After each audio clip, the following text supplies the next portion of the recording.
Hey, and welcome to the FarmHouse. I'm Stephanie Spiker, Lancaster Farming social media editor. And my name is Candace Wierzbowski, and I'm the digital production editor for LancasterFarming.com, which is just a fancy way of saying that I manage the website.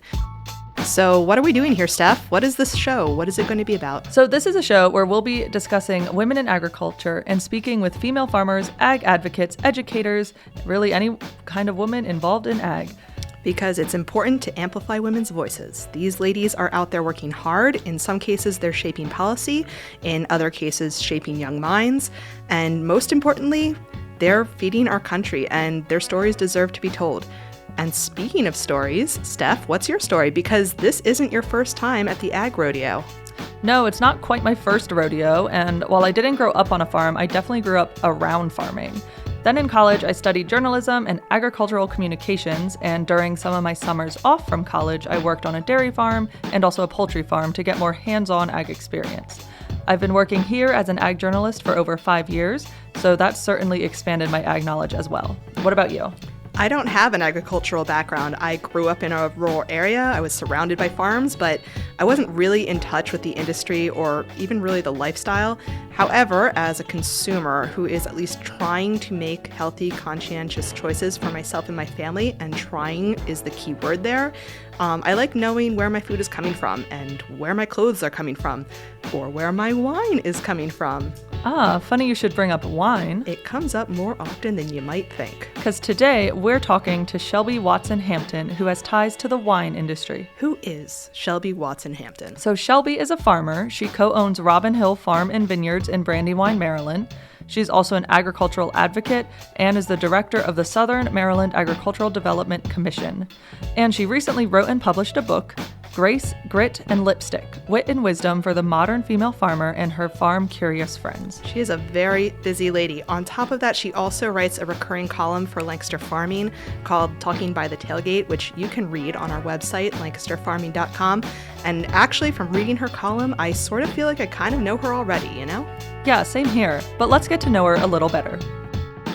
Shelby Watson-Hampton, welcome to the first episode of The FarmHouse at Lancaster Farming. Our first guest. I'm so excited to be here and to be the first. How much fun is that?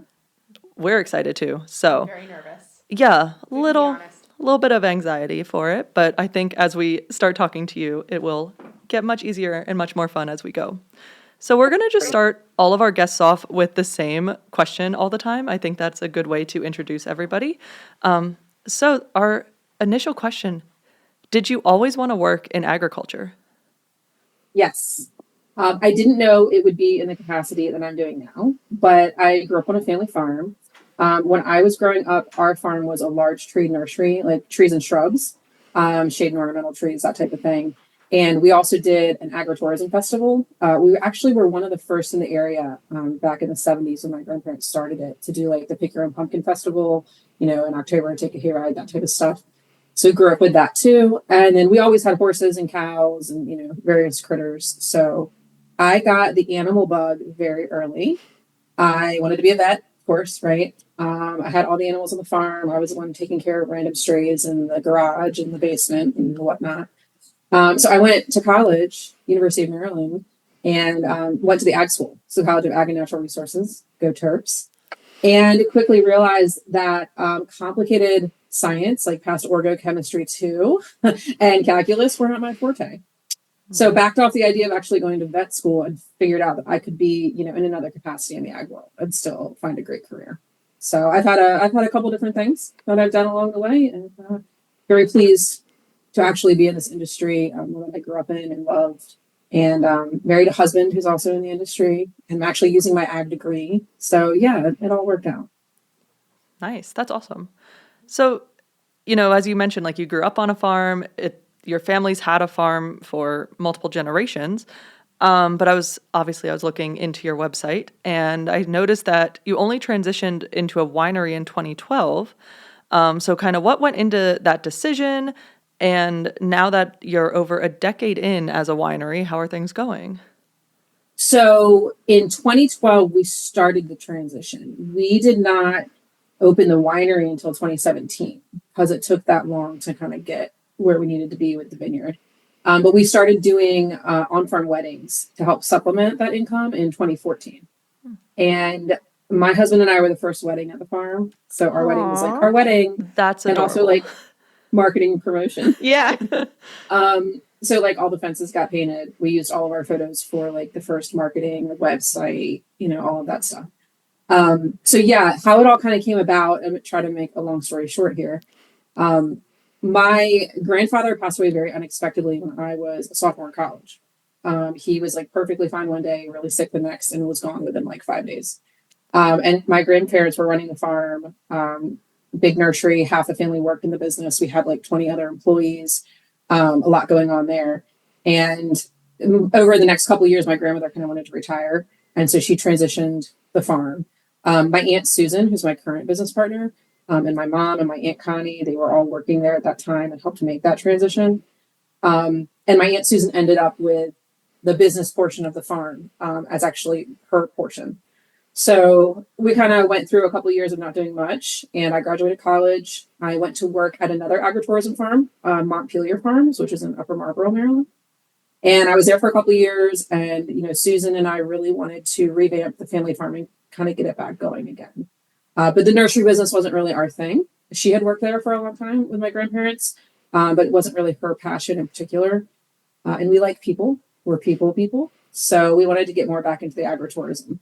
And we did a lot of research and several years of talking to folks and, going on trips to different places, and decided that we were going to do vineyard, winery, and weddings. And that was going to be what we did next. And some people were super excited. Other people thought we were absolutely crazy. The first time I mentioned it to my grandmother, she threw a dish towel at me. She's like, nobody's going to come to the farm for wine. I don't know what you're talking about. And Susan and I looked at her and we're like, watch us. So grandma's fully on board now. She loves sitting up on the porch. She's 86 and she's still we call her the boss at headquarters, and she watches everyone pull into the farm and leave, and all from her glass front porch. I feel like if there's wine, people will come. I know I will. I know, right? Yeah, no, same here. Well, we're also lucky too, because the farm, if there's no traffic, if it's not like DC rush hour, like on the weekends, we're only like 45 minutes south of DC. And like 45 minutes south of Alexandria and Arlington, an hour from Annapolis. So we have a nice urban collection of folks here to draw from, which is why the agritourism has been successful. Nice. Do you have like a favorite of like the three on your farm that you prefer to like be part of? Whether it's the wedding or the wine or. So I guess I should preface this by saying I do have another job, and off the farm 9 to 5. That takes a lot of my energy and passion too. And that is also in agriculture. My aunt and my uncle are full-time at the farm. And then my husband and I both have other jobs, and then we're at the farm too. So we all kind of divide and conquer, and my aunt and uncle really have the brunt of it right now. But I spend most of my time in the winery. In the very beginning, when we first started, we all kind of did a little bit of everything. Like I was with the weddings, I was in the vineyard and the winery, and we've kind of settled into our roles. Like my husband's the vineyard manager. My aunt runs the weddings. My uncle's the winemaker. And then I'm in the winery. I mean, my aunt and uncle are in the winery too, but like we each have certain duties there. So also the marketing, I do, the website, the socials, newsletter, wine club, all that type of thing. Okay. I mean, I'll admit I enjoy a nice glass of wine, and I would say despite being on a couple winery tours, I still don't always like stop and appreciate all the work that goes into having that nice glass of wine. And as much as I'm sure you want your customers to just be able to like relax and enjoy your product, without having to think about it too much, like, is there anything you wish people knew about their wine and the work that goes into it? Yes, actually, I love that you bring that up. So we are a little unique for Maryland. We are 100% estate, meaning that we grow, process, bottle everything of our own. We don't bring in outside juice or outside grapes, and we do it all on the property. So it is literally like a labor of love, the fruit of our labors. And what's unique about wine, it has what they call terroir. And terroir is the reflection of the micro and macroclimate where the grapes are grown. So they reflect the soil, the temperature, the humidity, the sunlight they get, like how much airflow comes through. And that changes year to year. And it can change from one side of the vineyard to the other, let alone from one vineyard to another one down the road. And then every winemaker has their own style too. So we're part of a wine trail. It's called the Legacy Wine Trail. It's in southern Prince George's County in Brandywine. There's currently 5 of us, and there'll be another one coming online soon. And each winery is different, even though we're all located within like 8 miles of each other, because everyone has their own soil, everyone has their own style, and grow different varieties and things like that. So that's a great thing. And then I also would love folks to know that the thing about vineyards, especially in this area, or at least for us, is that it's all done by hand. So it is about a 9-month season, because you start in like February, Marchish doing winter pruning, and then you don't finish, harvest until October or so. And then you have to take the nets off, and that's like into November. So the actual production growing season is, a good portion of the year, and we almost do everything by hand. There's a few things my husband can do with a tractor, but this product is very intimate, I guess. It's very like hands-on. I'm glad you mentioned all the different variables that can go into affecting how a wine might come out. And I have always wondered, like, how early can you tell if it's going to be a good year for your wine? Is it something you can tell when you're like standing out in the vineyard, or is that something that comes later? So it's a good year right up until it isn't, right? So we start holding our breaths right after pruning is done, because Maryland is weird. Our Marches or Aprils can either be really warm or really cold, or it can start warm and then end up cold. So everyone down here kind of holds their breath that we're not going to get an early bud break and then a late freeze. So if that happens, you could lose a portion of your first buds. Now there's always a secondary bud. So if you do, you have that option. But we start worrying about, frost right after pruning is done, basically. And then once you get into the warmer season, you're worried about your mildew, your fungus, your insects. So powdery and downy are big down here because we're very humid in Southern Maryland. So we have to stay up on that program. Spotted lanternfly is an issue. I'm not even gonna. Oh yes, they are. But they are. That's a big thing in the news. So you're watching out for that. Yep. We have to put bird netting on the fruit once it starts to ripen, which is called veraison, when it starts to turn from like green. They all started as green hard berries, and then they ripen into like your purple or your lighter whites. A bird flock can come through and wipe out half a vineyard in like 4 hours. So we net, and then we have to fence in. We have a total complete deer fence. It's like 12 feet tall, goes around the whole vineyard, because they would tear it up too. So, and then as you get closer to harvest, you're looking at kind of the mid-Atlantic hurricane season. So the rains are going to come in.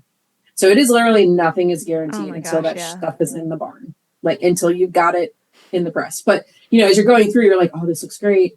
Oh, cross your fingers. Like no hail, no freeze, no lanternfly, it's farming. I feel like every bottle is now a little more precious to me from having her on. Yeah.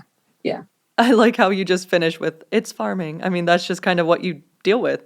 And it's funny because I feel like other agricultural products are very much more obviously farming, if that makes sense. Like you buy your sweet corn, you buy your tomatoes, like you're thinking like, oh yeah, a farmer grew this. But I feel like when people look at a bottle of wine, they don't necessarily think that. It's a good point. Or any beverage for that matter. I mean, beer is the same way. So is distilling. It all starts with a agricultural product. And people look at the wine and they more think of the vintner, which obviously is a huge part of it. I mean, making wine, but you don't often think back to like the vineyard. Right, like the starting point and how it actually got to the bottle itself. Yeah. So, if there's anything more about your farm, we can definitely come back to it if there's more. But I would love to move on and talk to you about your book, Grace, Grit, and Lipstick, Wit and Wisdom for the Modern Female Farmer and Her Farm-Curious Friends. So, first of all, congratulations, because writing and publishing a book is huge. Like, that's a pretty major accomplishment.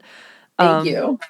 In one of your columns that you wrote for us at Lancaster Farming, you included a little sneak peek of your first chapter. So I read that, and first of all, it was very good. But there was one thing that really stood out to me. There was a term you used that just like I was so intrigued about, and you might maybe already know what I'm going to talk to you about. But you described farm life as brutiful, so a combo of brutal and beautiful, which I think is just a really interesting way to look at farming. And I would love to just hear more about that term and where it came from and what it really means to you. Absolutely. I'm glad you asked. Yes. So actually, another farm friend of mine, Kelly Swan from Swan Farms, we were talking one day and she said that. She's like, it's beautiful. It's like brutal and beautiful. I was like, oh my God, I love that quote. She's like, well, it's not mine. It's from Glennon Doyle Melton. She's a podcaster, author, you know. So that's where that originally came from. But I hadn't heard it until Kelly told me. And I was like, oh, I'm going to use that. So, of course, when I put it in the book, I did attribute it to Glennon Doyle. That is in there. But yeah, I mean, it is the perfect way to describe it, right? Like sometimes farming is messy and stressful and crazy, and you wonder why you're here. And sometimes it's beautiful and glorious and so worth it. I think it's also a little bit like parenthood, right? Like you think you know what you're getting into, but you don't know what curveballs are going to come your way. So in the book, which I wrote for other farm women, farmers, ranchers, rural women, rural entrepreneurs, anyone living kind of in the country life, homesteaders, that type of thing. I really wanted to collectively bring us all together to be like, you're not alone in this. There's some things the farming community doesn't talk about well. We all like to put the face forward of like the beautiful farming family and the multi-generations, and everybody gets along and everything's perfect. And that's just not real life, and it doesn't do anybody a service for us to keep things in the dark and not talk about how some of us struggle. And like, that's totally normal. So I thought the Brutiful phase was perfect for the introduction to the book, to kind of be like, yes, sometimes it's great, but also sometimes it's not. And that's okay. Yeah. I love that term. I thought that was very cool. And it makes a lot of sense in the context of farming.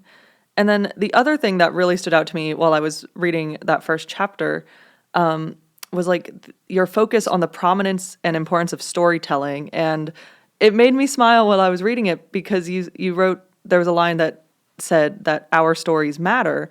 And I just had to laugh a little because I'm like, that's kind of the exact philosophy that we kind of are going into this new podcast with, is we want to tell those stories of women in ag. We believe women in ag have really important stories to tell, and we're going to help foster that as best we can here on the podcast. So they're not being told in a lot of spaces. Exactly. And so it was really cool to see kind of that same philosophy in your book. And so why is it so important for farmers, specifically women, to share their stories? I'm going to go a little bit of a different direction than what people would probably think I'm about to say.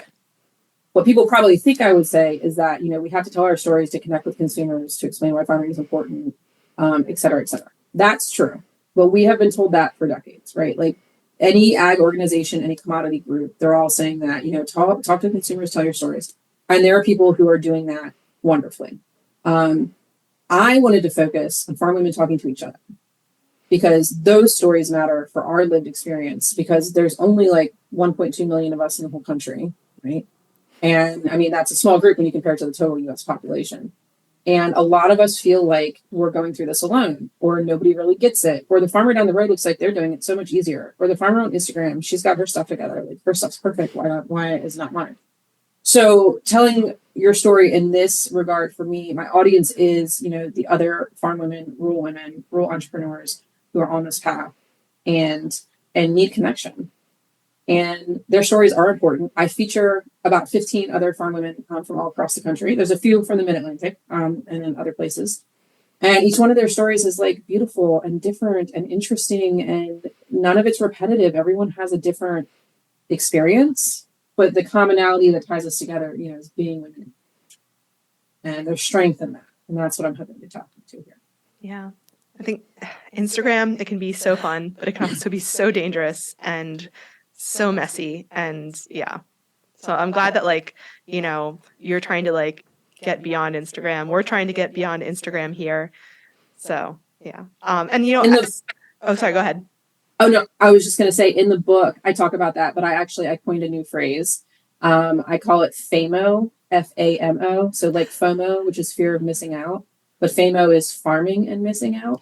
Ooh. And it's like that thing where you can't go to so-and-so's birthday party or margarita nights with the girls or that trip to Cancun because you're farming and you're committed and you have to stick here. And you want to be farming, but you also don't want to miss out on what the rest of the world is doing. And so you have that FAMO feeling like you're farming and missing out and how to manage that. And so I'm going to, coin that phrase. Yes, it's in there. I like that. All right. So still on the book. All right. as someone who, isn't a farmer, I like that you opened up the circle for people who, like you said, are farm curious, which I also enjoy that term. Do you think people who like aren't farmers or maybe even farm adjacent would enjoy the book? Or like, what do you think they might take away if they wind up reading it? Absolutely. I hope so. And that's why I wanted it to say, like, for the modern female farmer and her farm curious friends, because I didn't want to just niche so far down that only farmers and ranchers, thought they could pick it up. And in all of my marketing too, I try to stress that it's also for like rural entrepreneurs, it's for homesteaders, it's for people who, want to get to know their farmer.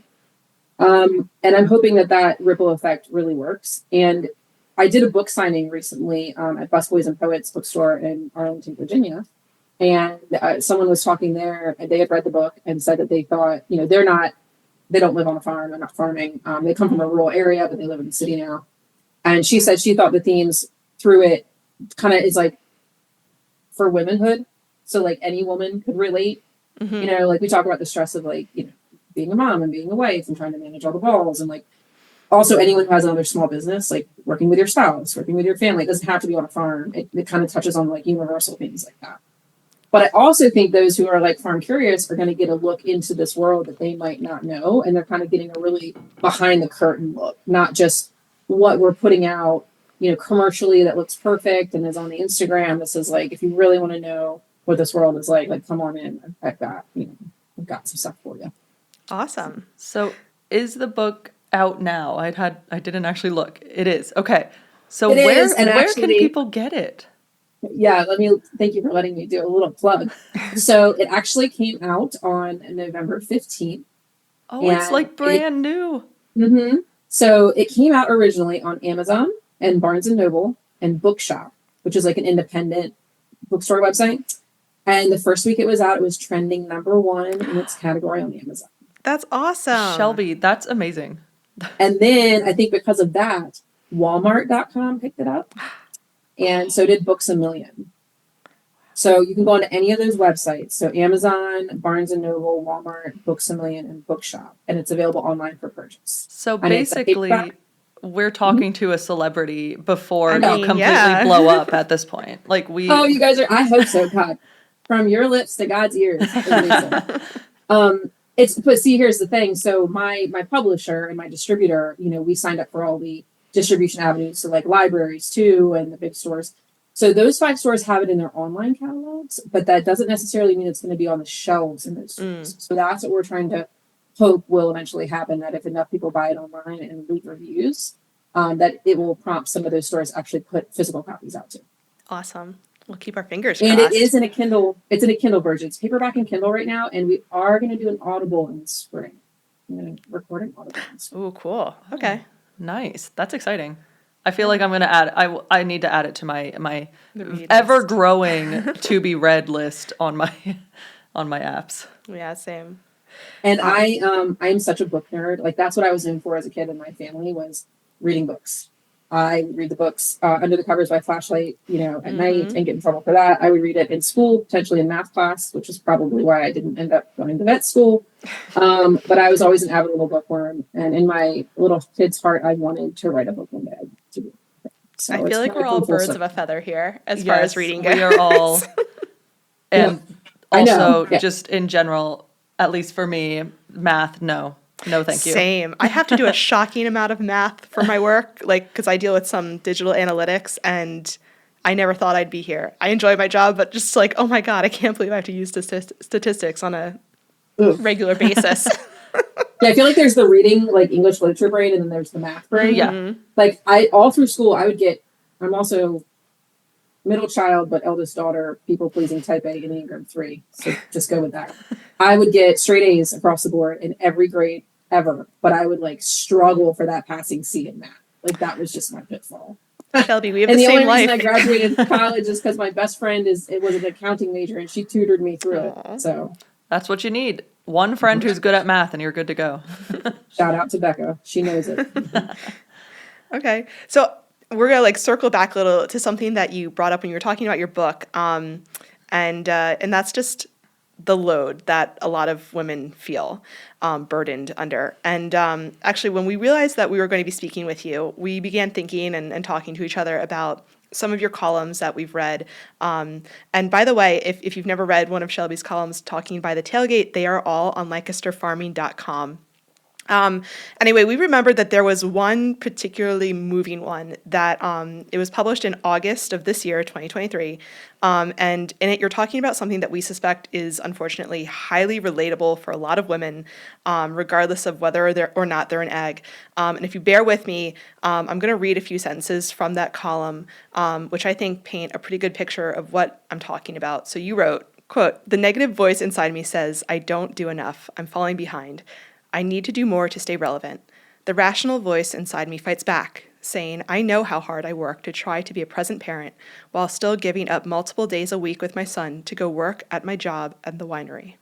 How I try to keep a clean and happy home with good meals for my husband, even if that means fitting it in the few hours after work. How I try to do as much as I can at the farm while also trying to be a good friend and an active member of the community. I know some of you must experience this too, trying to find the balance physically, mentally, and emotionally. If so, I know you're not alone. We're all here together, doing our best, trying to figure it out." So that was from your column titled, "Even When Women Give Their All, It Never Feels Like Enough." And I know I was incredibly moved when I read this column. I think I had tears in my eyes. Yeah, I know Steph did.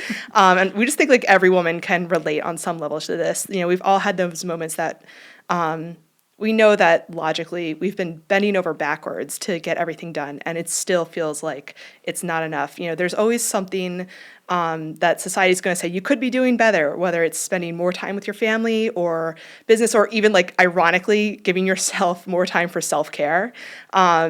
So what do you do when you hear these voices in your head telling you that what you're doing just isn't enough, even when you know, like you said, logically you are doing a lot?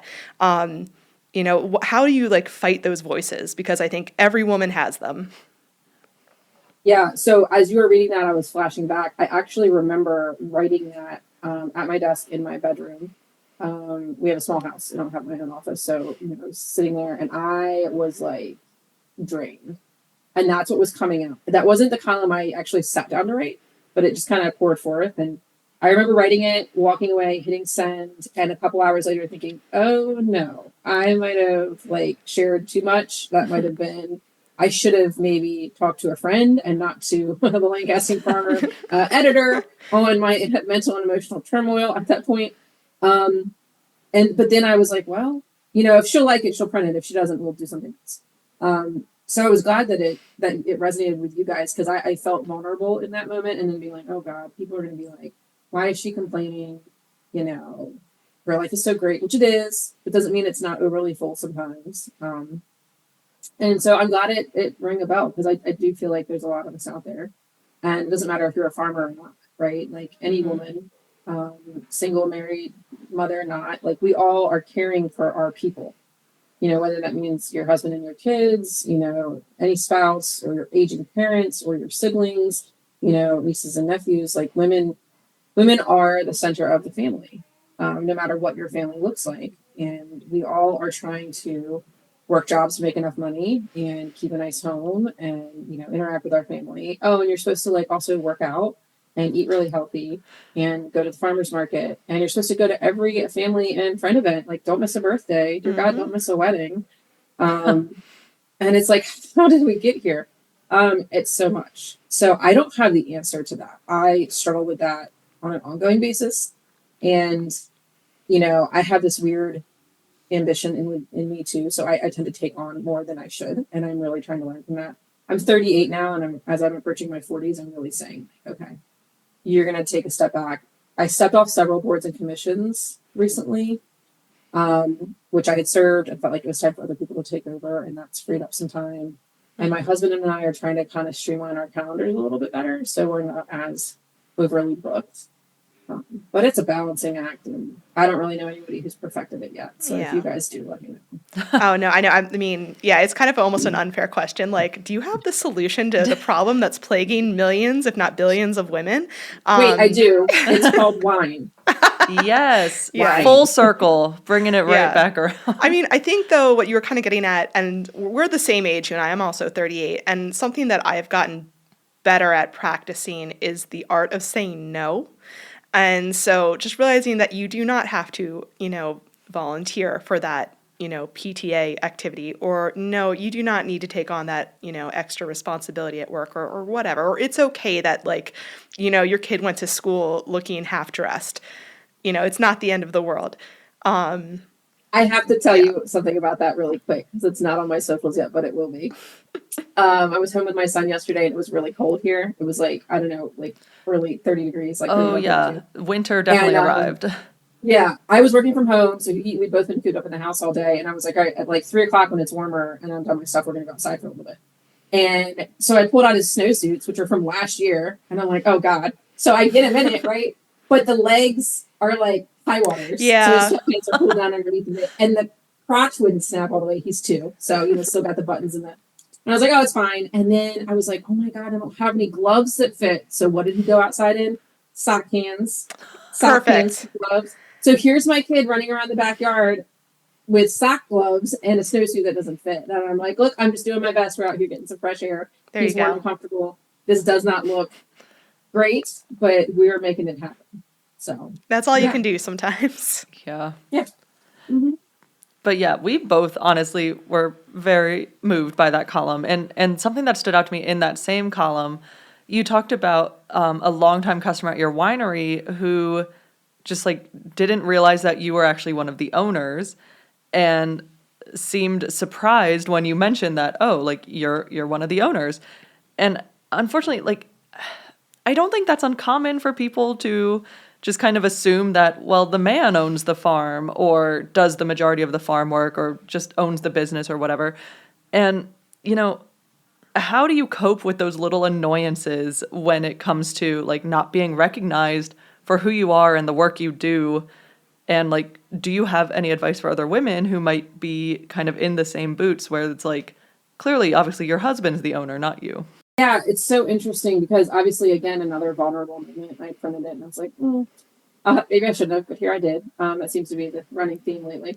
And yeah, in that moment, she's super nice and we were chatting and then she just kind of said that and my heart sunk to my stomach because I was like, okay, nobody knows I'm here. Nobody knows the work that I do. It doesn't matter. It's not enough. When will it be enough? I can't cut any more hours out of my days. It's just, and I internalized more than I probably should. It was an innocent comment, and I kind of just corrected and moved on. But yeah, my aunt is the owner of the farm and her and I went into business together first. And then my husband was with us at that time. He was my fiance. And then her husband came a couple of years later. But people will walk into the winery and assume that her husband is the owner, which, like you said, he's a man and he's there and he's definitely a huge part. He makes all of our wine. Obviously, he's a partner too. We're all 4 partners. But yeah, he's always really good about saying to people my wife owns the farm. This is my wife's, family winery. And my Aunt Susan is always really good about introducing me as her business partner, and we try to do that. So shout out to all 3 of my business partners, my Aunt Susan, my Uncle Bob, and my husband Wade. And everyone else who helps out because a lot of the family comes in and out and helps in the winery and helps in the vineyard. But yeah, a lot of women say, the seed dealer pulls up to the farm, the veterinarian pulls up to the farm. They all assume my husband is the owner or my husband is running it, or they'll look at me and say, where's your husband? And, a lot of women are hopefully trying to change that narrative, that dialogue. And I think our generation is really good at, not making a lot of assumptions and seeing that, women are stepping forward into their own businesses and their own farms. And so hopefully that'll change a little bit. Yeah. Yeah. I mean, I would like to hope that it's getting better as time goes on, but I guess we'll only have to wait and see. But yeah, the very last line of that column is really what got me teary-eyed. And as Candace mentioned, the column is at lancasterfarming.com, and we will link it at on the page where this podcast is as well. So everyone, go click through and read her words for yourself.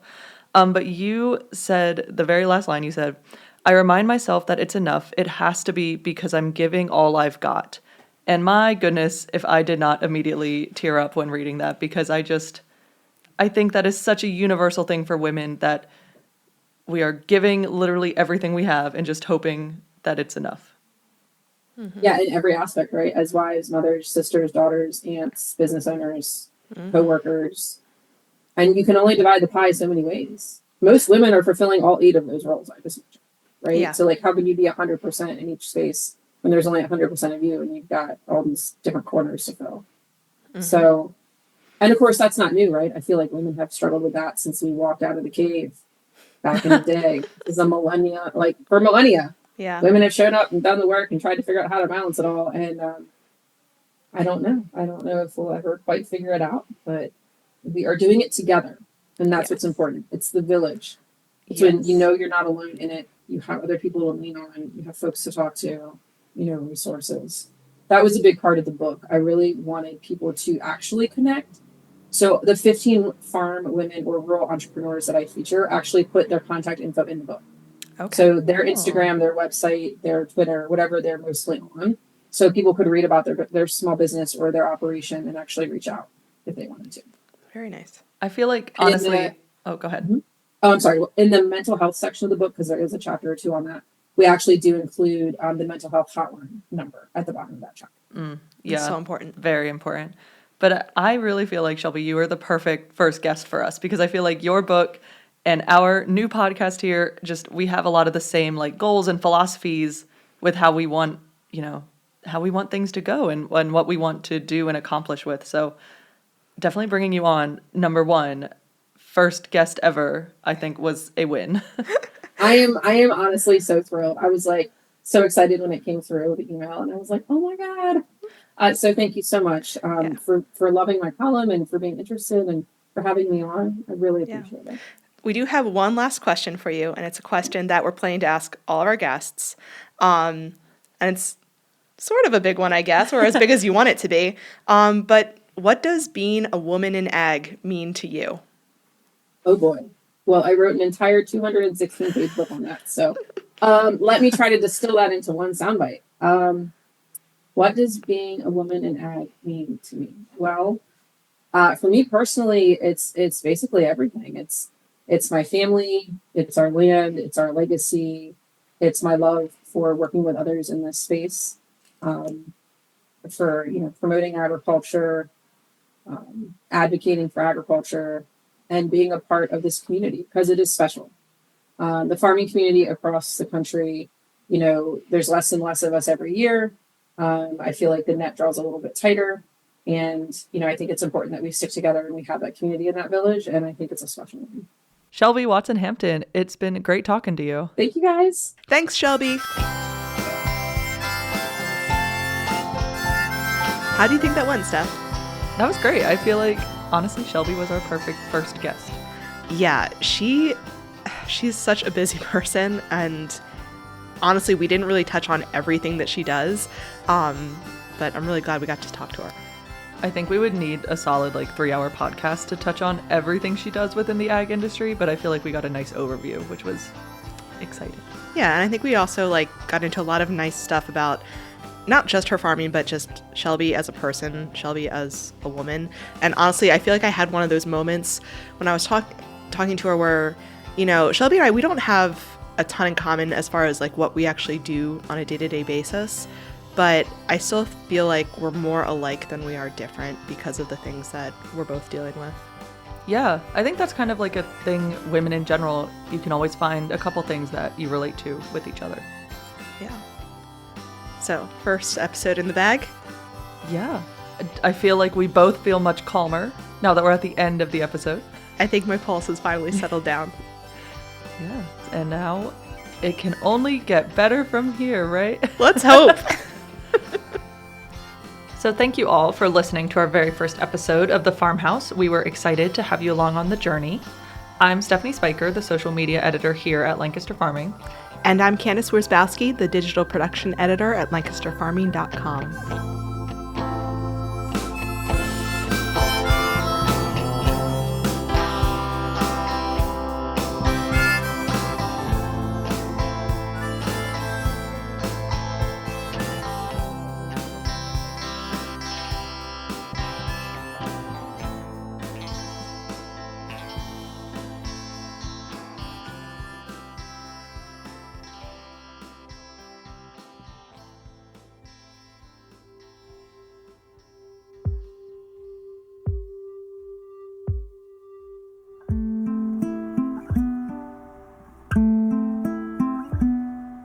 This episode is copyright 2024 by Lancaster Farming newspaper. Sorry. This is why we needed this written down. All right. One more time. We got this. This episode is copyright 2024 by Lancaster Farming newspaper. It is written by Stephanie Spiker and Candace Wierzbowski. And produced by the angel on our Christmas tree, Eric Herlock. The lovely music you hear in this episode is courtesy of Tin Bird Shadow.